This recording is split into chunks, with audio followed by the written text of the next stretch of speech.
Part 5, Chapter 5 of Crime and Punishment by Fyodor Dostoevsky. Lebeziatnikov looked perturbed. "I've come to you, Sofya Semyonovna," he began. "Excuse me, I thought I should find you," he said, addressing Raskolnikov suddenly. "That is, I didn't mean anything of that sort, but I just thought... Katerina Ivanovna has gone out of her mind," he blurted out suddenly, turning from Raskolnikov to Sonia. Sonia screamed. "At least it seems so. But we don't know what to do, you see. She came back. She seems to have been turned out somewhere, perhaps beaten. So it seems at least she had run to your father's former chief, she didn't find him at home. He was dining at some other general's. Only fancy, she rushed off there to the other general's, and imagine, she was so persistent that she managed to get the chief to see her, had him fetched out from dinner, it seems. You can imagine what happened. She was turned out, of course, but according to her own story, she abused him and threw something at him. One may well believe it. How it is she wasn't taken up I can't understand. Now she's telling everyone, including Amalia Ivanovna, but it's difficult to understand her. She is screaming and flinging herself about. Oh yes, she shouts that since everyone has abandoned her, she will take the children and go into the street with a barrel organ, and the children will sing and dance, and she too, and collect money, and will go every day under the general's window, to let everyone see well-born children whose father was an official begging in the street. She keeps beating the children and they are all crying. She is teaching Lida to sing My Village, the boy to dance, Polenka the same. She is tearing up all the clothes and making them little caps like actors. She means to carry a tin basin and make it tinkle instead of music. She won't listen to anything. Imagine the state of things, it's beyond anything." Lebeziatnikov would have gone on, but Sonia, who had heard him almost breathless, snatched up her cloak and hat and ran out of the room, putting on her things as she went. Raskolnikov followed her, and Lebeziatnikov came after him. "She has certainly gone mad," he said to Raskolnikov as they went out into the street. "I didn't want to frighten Sofya Semyonovna, so I said 'it seemed like it,' but there isn't a doubt of it. They say that in consumption the tubercles sometimes occur in the brain. It's a pity I know nothing of medicine. I did try to persuade her, but she wouldn't listen." "Did you talk to her about the tubercles?" "Not precisely of the tubercles, besides she wouldn't have understood, but what I say is, that if you can convince a person logically that he has nothing to cry about, he'll stop crying, that's clear. Is it your conviction that he won't?" "Life would be too easy if it were so," answered Raskolnikov. Excuse me. Of course it would be rather difficult for Katerina Ivanovna to understand. But do you know that in Paris they have been conducting serious experiments as to the possibility of curing the insane simply by logical argument? One professor there, a scientific man of standing, lately dead, believed in the possibility of such treatment. His idea was that there's nothing really wrong with the physical organism of the insane, and that insanity is, so to say, a logical mistake, an error of judgment, an incorrect view of things. He gradually showed the madman his error, and, would you believe it, they say he was successful. But as he made use of douches too, how far success was due to that treatment remains uncertain, so it seems at least." Raskolnikov had long ceased to listen. Reaching the house where he lived, he nodded to Lebeziatnikov and went in at the gate. Lebeziatnikov woke up with a start, looked about him and hurried on. Raskolnikov went into his little room and stood still in the middle of it. Why had he come back here? He looked at the yellow and tattered paper, at the dust, at his sofa. From the yard came a loud continuous knocking, someone seemed to be hammering. He went to the window, rose on tiptoe and looked out into the yard for a long time with an air of absorbed attention. But the yard was empty and he could not see who was hammering.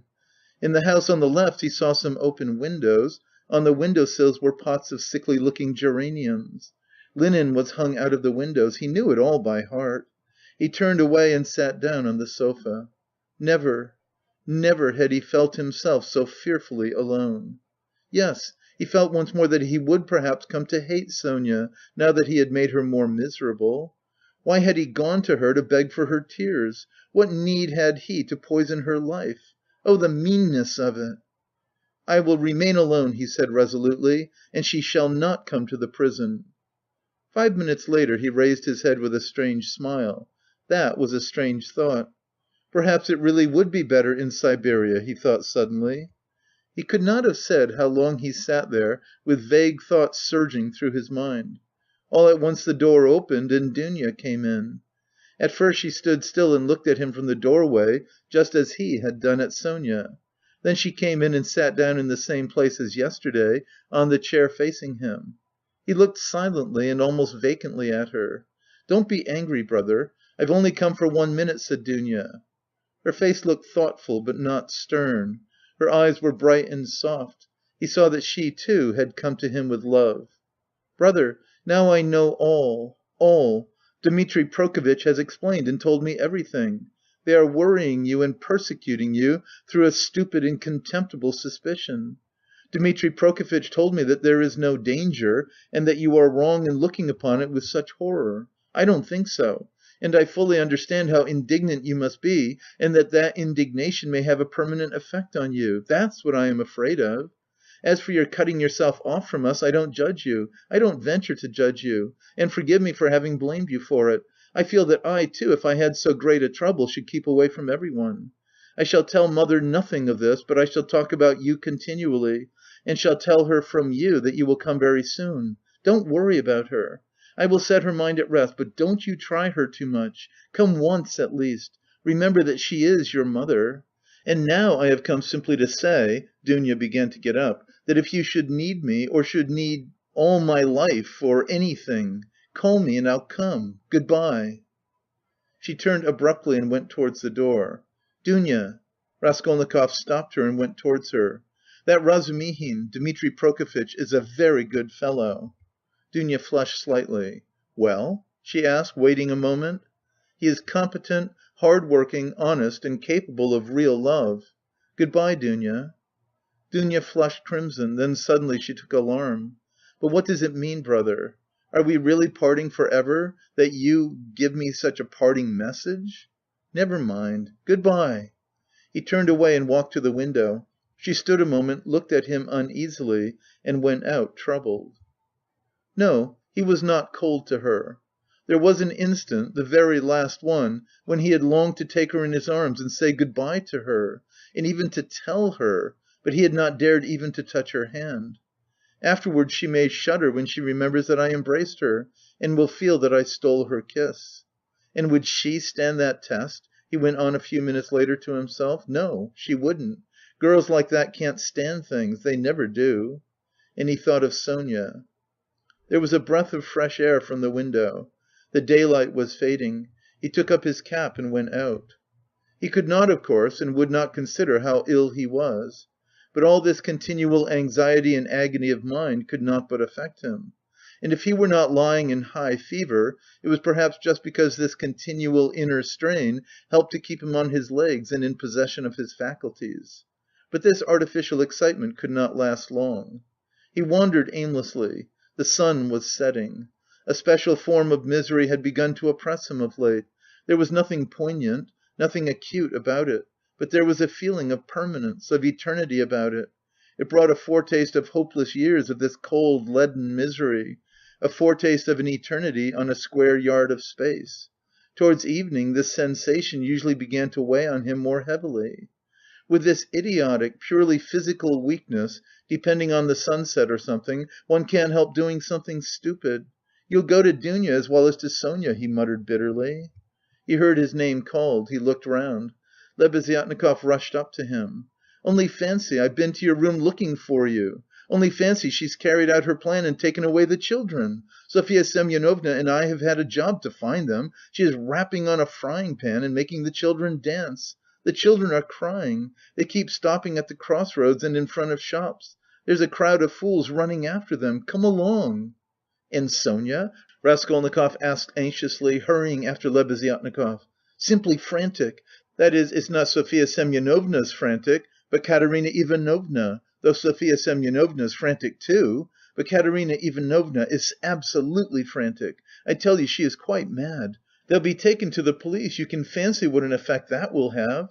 They are on the canal bank near the bridge now, not far from Sofya Semyonovna's, quite close." On the canal bank near the bridge, and not 2 houses away from the one where Sonia lodged, there was a crowd of people, consisting principally of gutter children. The hoarse, broken voice of Katerina Ivanovna could be heard from the bridge, and it certainly was a strange spectacle likely to attract a street crowd. Katerina Ivanovna in her old dress with the green shawl, wearing a torn straw hat, crushed in a hideous way on one side, was really frantic. She was exhausted and breathless. Her wasted, consumptive face looked more suffering than ever, and indeed out of doors in the sunshine a consumptive always looks worse than at home.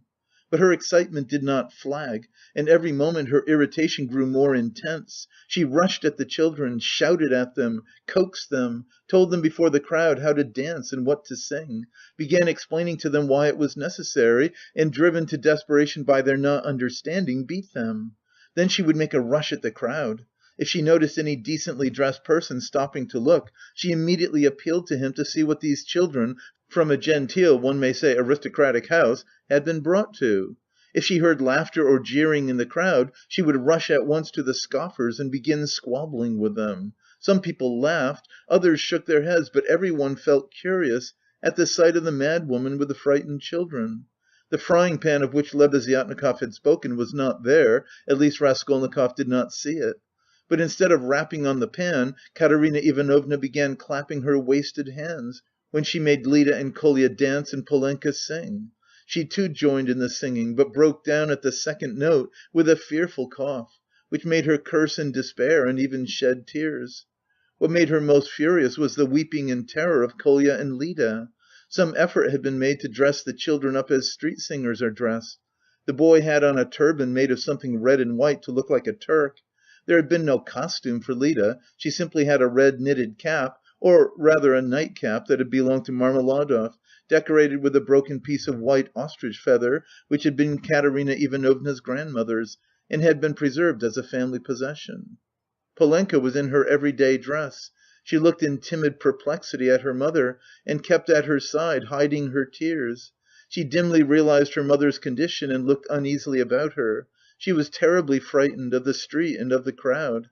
Sonia followed Katerina Ivanovna, weeping and beseeching her to return home, but Katerina Ivanovna was not to be persuaded. "Leave off, Sonia, leave off," she shouted, speaking fast, panting and coughing. "You don't know what you ask, you are like a child.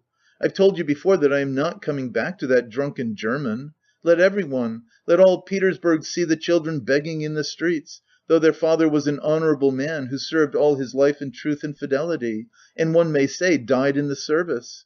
Katerina Ivanovna had by now invented this fantastic story and thoroughly believed it. "Let that wretch of a general see it. And you are silly, Sonia, what have we to eat? Tell me that. We have worried you enough. I won't go on so." "Ah, Rodion Romanovitch, is that you?" she cried, seeing Raskolnikov and rushing up to him. "Explain to this silly girl, please, that nothing better could be done. Even organ grinders earn their living, and everyone will see at once that we are different, that we are an honourable and bereaved family reduced to beggary. And that general will lose his post, you'll see.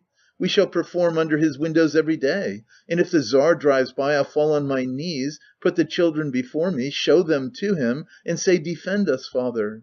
He is the father of the fatherless, he is merciful, he'll protect us, you'll see, and that wretch of a general! Lida, tournez-vous droite. Kolya, you'll dance again, why are you whimpering? Whimpering again? What are you afraid of, stupid?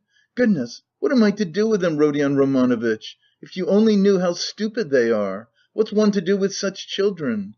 And she, almost crying herself, which did not stop her uninterrupted rapid flow of talk, pointed to the crying children. Raskolnikov tried to persuade her to go home, and even said, hoping to work on her vanity, that it was unseemly for her to be wandering about the streets like an organ grinder, as she was intending to become the principal of a boarding school. "A boarding school? Ha ha ha! A castle in the air!" cried Katerina Ivanovna, her laugh ending in a cough. "No, Rodion Romanovitch, that dream is over, all have forsaken us. And that general, you know, Rodion Romanovitch, I threw an inkpot at him. It happened to be standing in the waiting room by the paper where you sign your name. I wrote my name, threw it at him and ran away. Oh, the scoundrels, the scoundrels! But enough of them. Now I'll provide for the children myself. I won't bow down to anybody. She has had to bear enough for us," she pointed to Sonia. "Polenka, how much have you got? Show me. What?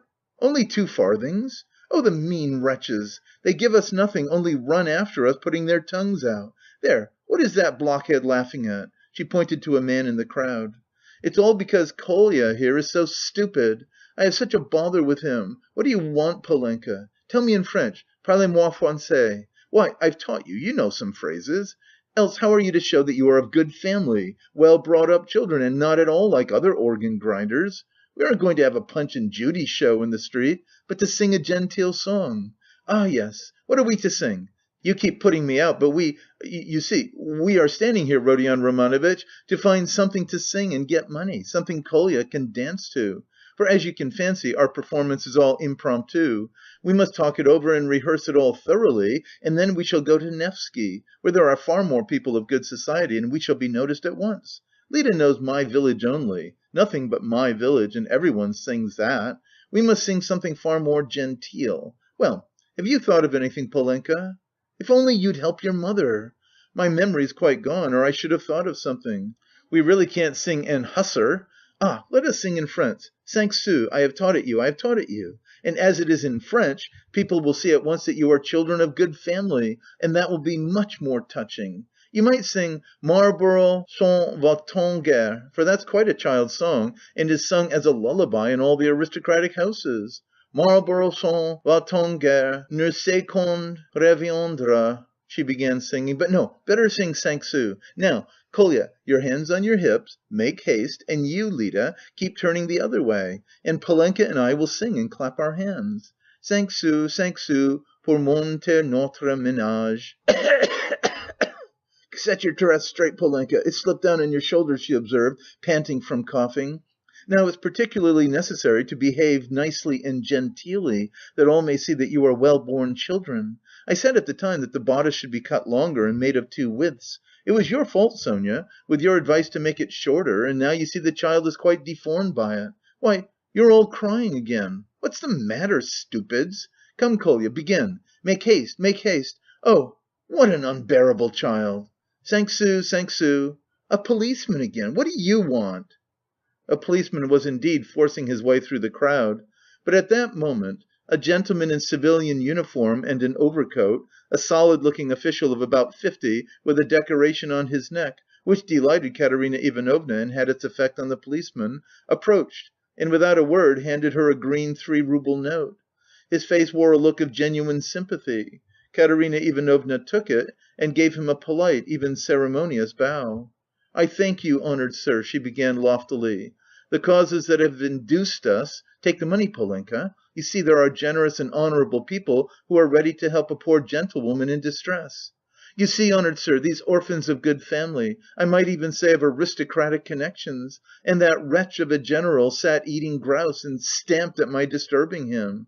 'Your Excellency,' I said, 'protect the orphans, for you knew my late husband, Semyon Zaharovitch, and on the very day of his death the basest of scoundrels slandered his only daughter.' That policeman again! 'Protect me!' she cried to the official. 'Why is that policeman edging up to me? We've only just run away from one of them. What do you want, fool?'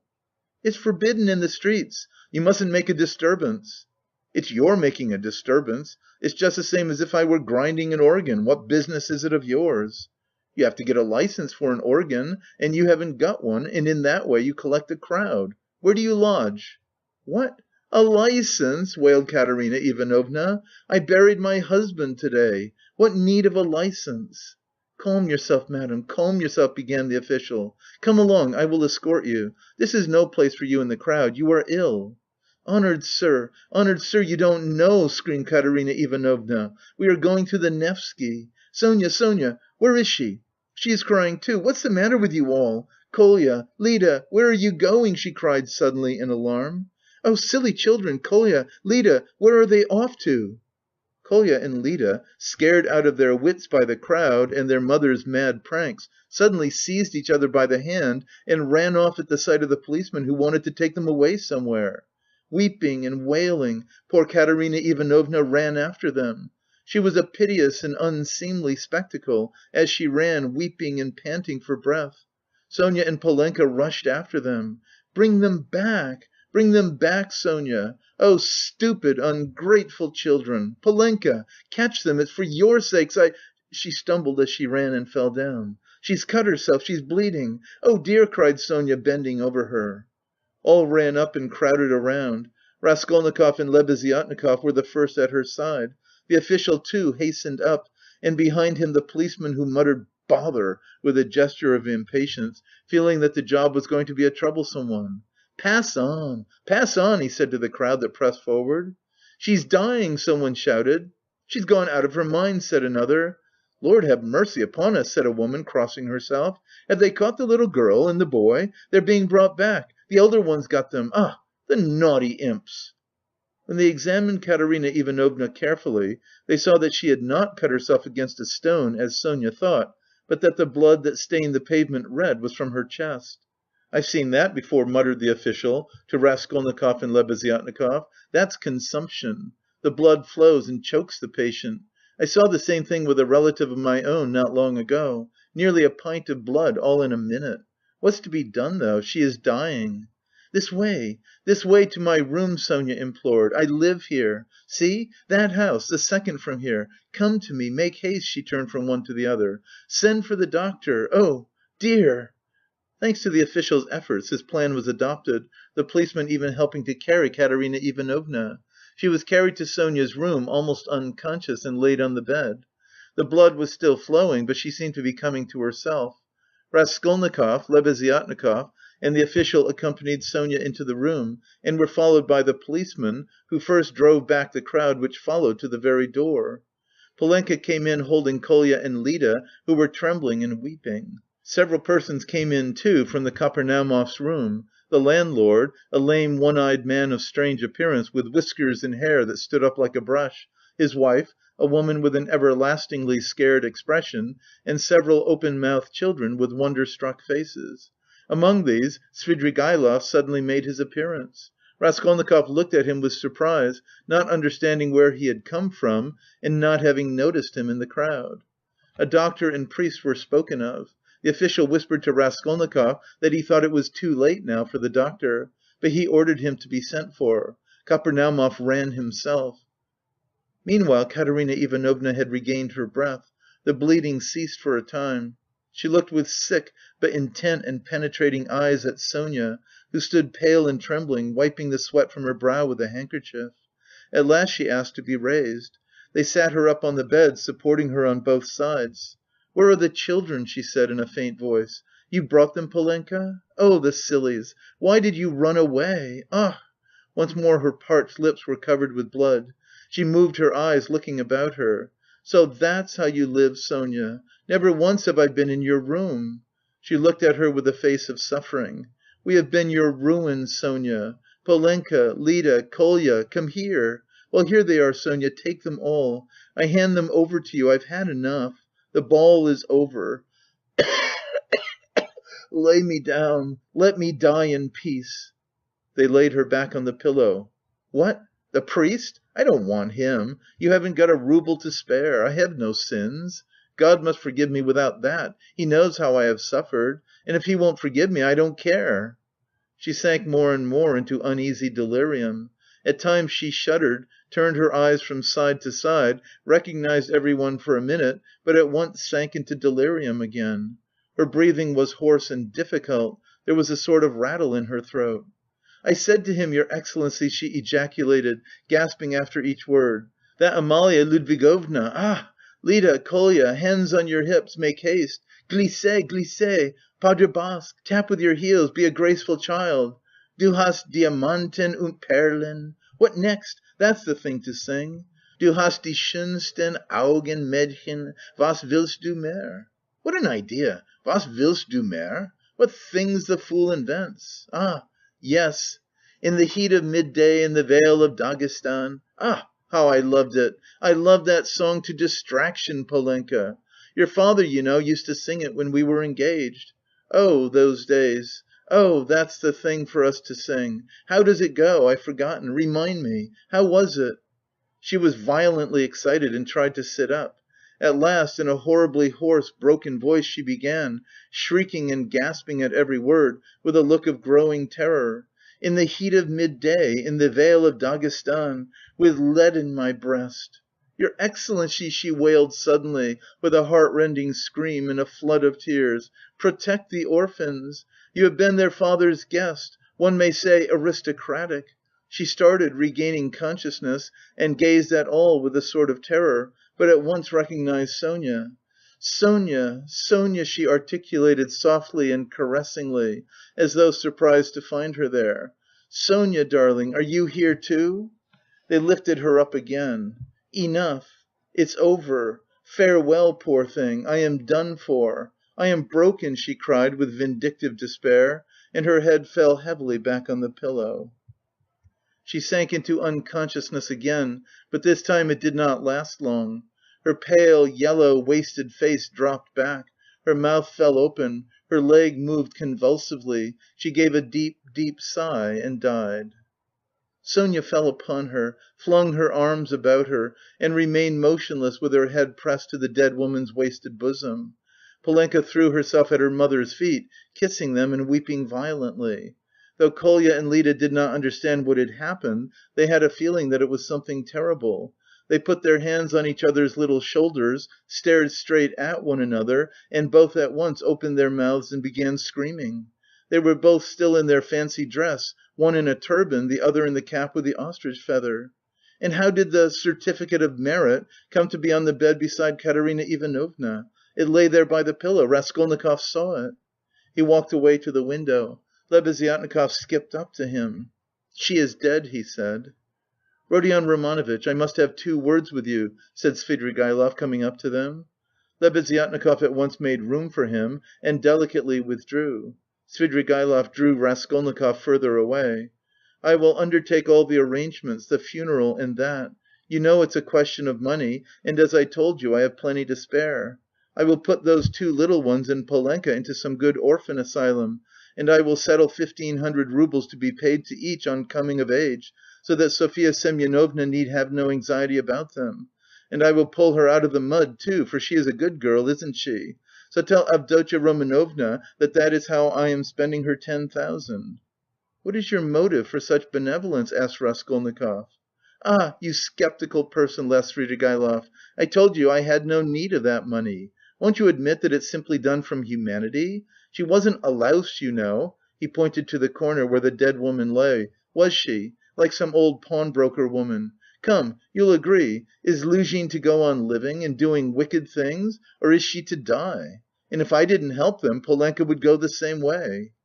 He said this with an air of a sort of gay, winking slyness, keeping his eyes fixed on Raskolnikov, who turned white and cold, hearing his own phrases spoken to Sonia. He quickly stepped back and looked wildly at Svidrigaïlov. "How do you know?" he whispered, hardly able to breathe. "Why, I lodge here at Madame Resslich's, the other side of the wall. Here is Kapernaumov, and there lives Madame Resslich, an old and devoted friend of mine. I am a neighbour." "You?" "Yes," continued Svidrigaïlov, shaking with laughter. "I assure you on my honour, dear Rodion Romanovitch, that you have interested me enormously. I told you we should become friends, I foretold it. Well, here we have. And you will see what an accommodating person I am. You'll see that you can get on with me." End of Part 5.